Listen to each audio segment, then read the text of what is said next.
Good morning भाई। सकाळे आसिक देखिली जड़े लोक आसिक आम घर ड्रिलिंग मेसिन घर भांगुला। से भाई को पचारि घर कहीं भांगुच, से कहले ना तुम घर को आर्थिंग देवाक आम आसीचु, आम इलेक्ट्रिक वाला।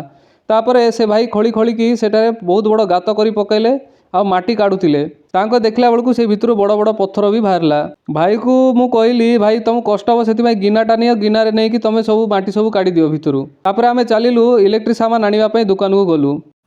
दुकान जाई पहुँचला बेलू कहीं नथिले। पुणी से भाई को फोन करी दुकान को डाकिलु।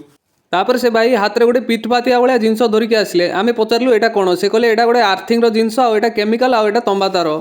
तापर भाई को आसिक से जिनस देला से भाई से जिनस फिटिंग कले।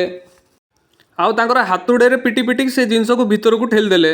तापर आउ जड़े भाई से केमिकाल बस्ता को फिटेले। मत एक्साइटमेंट थिला से बस्तार कौन अच्छी देखला बेलू सीमेंट बाहर। भाई एत टଙ୍କା देकी सीमेंट किणिकी आनली। तापर से भाई केमिकाल को गात भीतर को ढालिले। तापर मु पानी आनिकी देली। भाई से गात भीतर को पुणी आउरी थरे केमिकाल ढालिले। तापर आउ जण भाई से गातरे पुणी पानी ढालिले।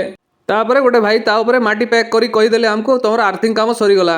तापर मु चली टाउन आड़े बुलिବାକୁ। आज एतिकी सांग माने जय जगन्नाथ।